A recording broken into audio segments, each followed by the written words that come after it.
नमस्कार साथियों, जय हिंद। एसीपी चैनल में आपका स्वागत है। आज हम देखेंगे सेट नंबर 1। यह सेट जो है, जो एडुटेरिया के परवीन सर हैं, एडुटेरिया के परवीन सर, उनके द्वारा तैयार किया गया 5000 क्वेश्चन बैंक का एक श्रृंखला है। इस सेट को क्यों पढ़ें, तो इसके बारे में मुख्य रूप से जानिए कि इस सेट में मैंने देखा है, मैंने इसको पढ़ा है। इस सेट में जो है सभी के सभी क्वेश्चन जो है वह स्टैटिक्स टाइप के हैं, स्टैटिक्स टाइप के जीके हैं। और साथ ही जो नए स्टूडेंट हैं और कमज़ोर स्टूडेंट हैं, तो उनके लिए यह सेट 100% लाभकारी होगा। इसमें जो है अभी हाल फिलहाल में जो एएलपी टेक्नीशियन का वैकेंसी आने वाला है, बिहार एसआई का नोटिफिकेशन आने वाला है, ग्रुप डी की भर्ती भी आने वाली है, बात चल रही है, अभी तक आपने नहीं देखा है। स्टार्ट करते हैं आज का पहला प्रश्न और देखते हैं कि भारत के साथ व्यापार करने का चार्टर जो है महारानी एलिजाबेथ द्वारा कब दिया गया था। तो उसे जो है 31 दिसंबर 1600 ईस्वी में दिया गया था। क्वेश्चन नंबर 2 देखेंगे। भारतीय राष्ट्रीय आंदोलन के प्रारंभ से ही उग्र राष्ट्रवादी का भी वर्ग था, निम्न में से कौन शामिल नहीं था। तो इनमें से शामिल नहीं थे तो बाल गंगाधर तिलक थे, लाला लाजपत राय थे, बिपिन चंद्र पॉल थे, जबकि गोविंद रनाडे जी नहीं थे। तो राइट आंसर यही हो जाएगा आपका। क्वेश्चन नंबर 3 देखेंगे कि 1916 में कांग्रेस और मुस्लिम लीग के बीच लखनऊ समझौता हुआ था, उनके कौन से परिणाम बाद में घातक सिद्ध हुए। तो बात करते हैं कि उनका जो यह ऑप्शन नंबर सी जो है, कांग्रेस द्वारा मुसलमानों के प्रति संतुष्टिकरण की नीति का आरंभ करना, यह उनका जो है परिणाम घातक सिद्ध हुआ था। तो right answer option number C हो जाएगा। क्वेश्चन नंबर 4 देखेंगे। व्यक्तिगत सत्याग्रह किस गवर्नर जनरल के काल में हुआ था। तो जो व्यक्तिगत सत्याग्रह हुआ था वह लॉर्ड लिंथगो के शासनकाल में हुआ था, जिनका शासनकाल जो है मुख्य रूप से 1941 के टाइम में है। आप इसका शासनकाल एक बार जरूर देख लीजिएगा। इससे क्या है, आपके क्वेश्चन जो है रिपीट होते चलेंगे और जो है डीपली आपका मजबूत होता चलेगा। क्वेश्चन नंबर 5 देखेंगे। भारतीय राष्ट्रीय कांग्रेस के पूर्ववर्ती संस्थाओं में सबसे पहली और प्रमुख संस्था थी। तो सबसे पहली और प्रमुख संस्था कौन थी। तो इसमें जो है ब्रिटिश इंडिया एसोसिएशन, यह जो है आपका भारतीय राष्ट्रीय कांग्रेस की पूर्ववर्ती संस्था में सबसे पहली और प्रमुख संस्था थी। क्वेश्चन नंबर 6 देखेंगे। साइमन कमीशन की सिफारिश के संदर्भ में निम्नलिखित में से कौन सा एक कथन सही है। तो इसमें से कथन जो है इनका वह देख लेते हैं। ऑप्शन नंबर सी जो है, इसने केंद्र में द्विसदन विधायिका के उन्मूलन का सुझाव दिया था, यह बिल्कुल ही सही है। क्वेश्चन नंबर 7 देखेंगे। दादा भाई नरोजी जो है ब्रिटिश हाउस ऑफ कॉमन्स के लिए चुने जाने वाले पहले भारतीय थे, उन्होंने किस पार्टी के टिकट पर चुनाव जीता था। तो आपको मालूम होगा कि उन्होंने जो है लिबरल पार्टी का ही जो है टिकट पर चुनाव जीता था। क्वेश्चन नंबर 8 देखेंगे। भारत पर हुनों का प्रथम आक्रमण किस शासन के समय में हुआ था। तो उस समय शासक जो थे वह स्कंदगुप्त थे। ठीक है। क्वेश्चन नंबर 9 देखेंगे। एहोल अभिलेख किस शासक से संबंधित है। तो जो एहोल अभिलेख है वह पुलकेशिन द्वितीय से संबंधित है। क्वेश्चन नंबर 10 देखेंगे। सत्यमेव जयते किस उपनिषद में संग्रहित है। तो सत्यमेव जयते सभी जानते हैं कि मुंडो उपनिषद में ही संग्रहित है। ठीक है। क्वेश्चन नंबर 11 देखेंगे कि महावस्तु महात्मा बुद्ध का जीवन वृत्तांत जो है, इसका संबंध किस शाखा से है। तो इसका संबंध जो है वह महायान शाखा से है। सभी जानते हैं कि जो गौतम बुद्ध का वो बौद्ध धर्म जो है महायान और हीनयान दो भाग में बट गया था, तो उसमें महायान से जो है इनका महावस्तु महात्मा बुद्ध का जीवन वृत्तांत संबंधित है।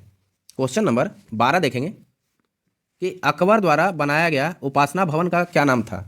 तो अकबर के द्वारा जो बनाया गया उपासना भवन है उसका नाम इबादत खाना था। क्वेश्चन नंबर 13 देखेंगे। सुप्रसिद्ध संगीतकार तानसेन और बैजू बावरा किसके शासनकाल में सुविख्यात थे।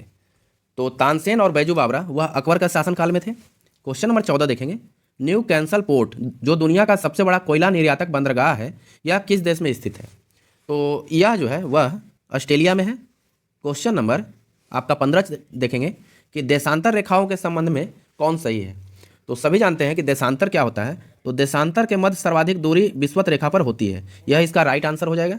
ठीक है। क्वेश्चन नंबर 16 देखेंगे कि उत्तर से शुरू कर दक्षिण की ओर नीचे दी गई पहाड़ियों का सही अनुक्रम कौन सा है। तो सही अनुक्रम जो है वह ऑप्शन नंबर सी नल्लामलाई पहाड़ी, जवादी पहाड़ियाँ, नीलगिरी पहाड़ियाँ और फिर अन्नामलाई पहाड़ियाँ। तो इसका राइट आंसर हो जाएगा। ठीक है। क्वेश्चन नंबर 17 देखेंगे कि निम्नलिखित में से कौन सी नदी अपने मार्ग बदलने के लिए प्रख्यात है। तो कोसी नदी जो है यह मार्ग बदलने के लिए प्रख्यात है, क्योंकि बिहार का शोक कोसी नदी को ही कहा जाता है। ठीक है। तो देखते हैं क्वेश्चन नंबर 18 कि किस मृदा प्रारूप में लोहे के अतिरिक्त मात्रा होने के कारण अनुवर्रक हो जाती है। तो उसका कारण क्या है? तो उसका कारण जो है लेटेराइट है। ठीक है। क्वेश्चन नंबर 19 देखेंगे, प्रकाश के संबंध में कौन सा कथन सत्य है? तो प्रकाश के संबंध में सभी जानते हैं कि यह एक जो है विद्युत चुंबकीय तरंग है, बिल्कुल सही है। यह एक कण प्रकृति है, यह भी सही है। यह ऊर्जा का एक रूप है, बिल्कुल सही है। इसका right answer option number D, उपयुक्त में से सभी इनका सही है। क्वेश्चन नंबर 20 देखेंगे। उससे पहले बताते चले कि अभी तक आपने हमारे चैनल को सब्सक्राइब नहीं किया है तो चैनल को सब्सक्राइब करें। यह वीडियो जो है नए एवं कमजोर विद्यार्थियों के लिए रामबाण साबित होगा। ठीक है, तो इस वीडियो को अवश्य देखें और वीडियो को ज़्यादा से ज़्यादा शेयर करें। क्वेश्चन नंबर 20 देखेंगे, बायोगैस संयंत्र में निम्नलिखित में से कौन सी प्रक्रिया होती है? तो उसमें कौन सी होती है? तो किण्वन प्रक्रिया होती है। क्वेश्चन नंबर 21 देखेंगे, एक वर्ग में ऊपर से नीचे की ओर आने पर परमाणु के आकार क्या होता है? तो जब हम एक वर्ग में ऊपर से नीचे की ओर आएंगे तो उसका परमाणु का आकार जो है वह बढ़ता है। ठीक है। क्वेश्चन नंबर 22 देखेंगे कि वायुमंडल में प्रकाश के विसरण का कारण क्या है?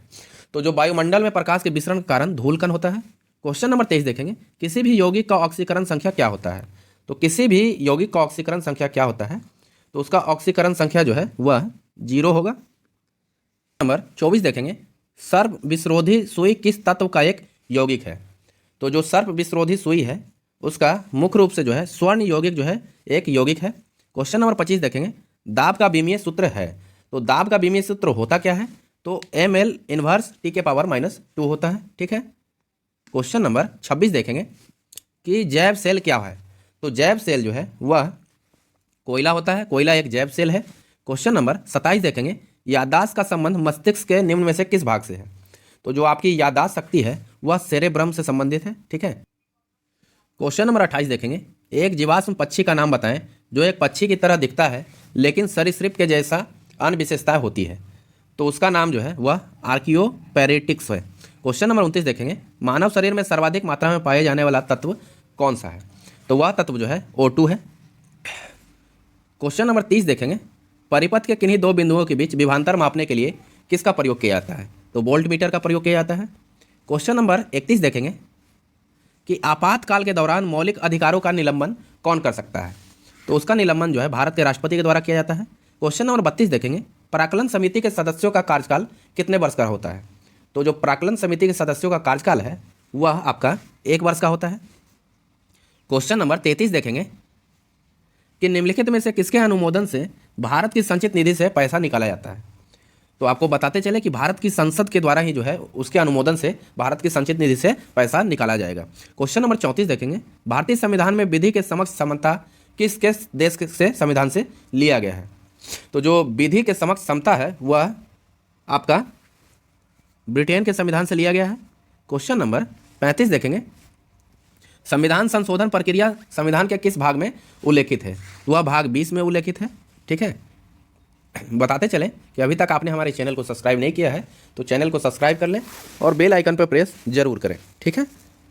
क्वेश्चन नंबर 36 देखेंगे, सूची 1 दिया गया है और सूची 2 दिया गया है, इनका सही मिलान करना है। तो चलिए सही मिलान करते हैं। तो पहला देखते हैं कि भाषाओं का उल्लेख। तो जो भाषाओं का उल्लेख है वह 8वीं अनुसूची के अंतर्गत है। ठीक है।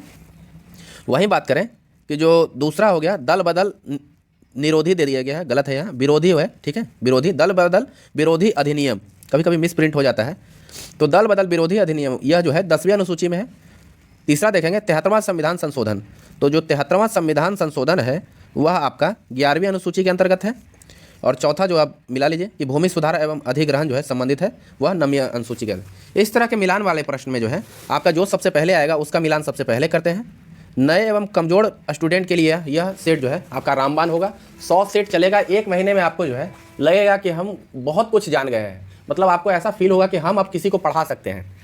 तो इसको जो है अभी एग्ज़ाम नहीं है कोई नज़दीक में, सबका नोटिफिकेशन जल्द ही इस मंथ लास्ट तक जारी होने वाला है।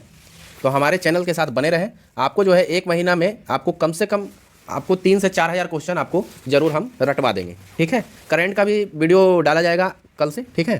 क्वेश्चन नंबर 37 देखेंगे, 1833 के चार्टर अधिनियम के अंतर्गत प्रथम विधि आयोग का गठन किसके अध्यक्षता में की गई थी? तो लॉर्ड मैकाले की अध्यक्षता में की गई थी। क्वेश्चन नंबर 38 देखेंगे, निम्न में से कौन सी औषधि जो है क्रांति प्याज और झींगा उत्पादन से संबंधित है? तो गुलाबी क्रांति का संबंध जो है वह झींगा उत्पादन से है।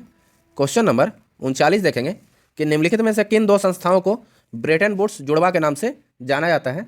तो IMF और विश्व बैंक को जो है वह ब्रेटन वुड्स जुड़वा के नाम से जाना जाता है। क्वेश्चन नंबर 40 देखेंगे कि किस भारतीय रिजर्व बैंक का राष्ट्रीयकरण किया गया था। तो 1949 में जो है वह भारतीय रिजर्व बैंक का राष्ट्रीयकरण किया गया था।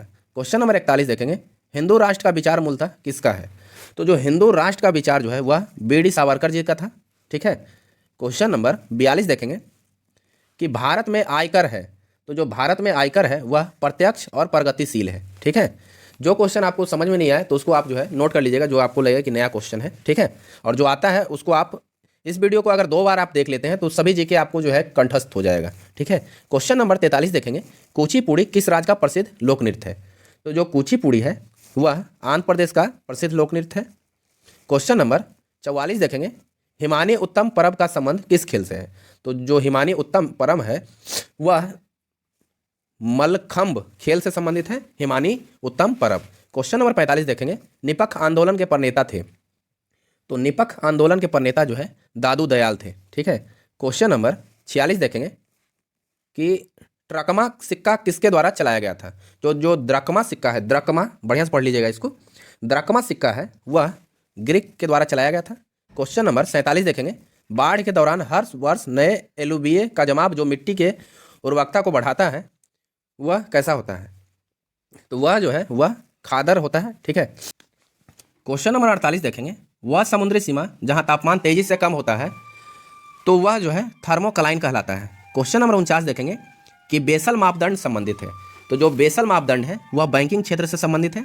बताते चलें कि अभी तक आपने हमारे चैनल को सब्सक्राइब नहीं किया है तो चैनल को सब्सक्राइब करें और टेलीग्राम चैनल से जरूर जुड़ें ताकि इसका PDF भी आपको प्राप्त हो सके, जो 1-2 दिन में आपको प्रोवाइड करवा दिया जाता है। इस सेट का पढ़ने का मुख्य लक्ष्य ये है कि यह सेट जो है 10 मिनट का ही वीडियो है, ज़्यादा देर का बनेगा ही नहीं। ठीक है। तो इसमें क्या है, आपके 50 क्वेश्चन संग्रहित होते हैं। तो आप नोट कीजिए कि अगर एक दिन में आप 50 क्वेश्चन जानते हैं तो अगर 100 दिन आप कंटिन्यू पढ़ लेते हैं तो 5000 जीके आप जो है कि जान जाएंगे। इससे बाहर आज तक ना क्वेश्चन जीके का बना है ना बनेगा। ठीक है। यही क्वेश्चन जो है बार बार रिपीट होते रहते हैं। ठीक है। तो आज का लास्ट क्वेश्चन देखेंगे, क्वेश्चन नंबर 50 कि इंग्लिश में पहली बार औद्योगिक क्रांति शब्द का प्रयोग किसने किया था। तो इसका प्रयोग जो है अर्नटोल्ड टायम्बी के द्वारा किया गया था। वीडियो को पूरा देखने के लिए बहुत बहुत धन्यवाद। Share and subscribe.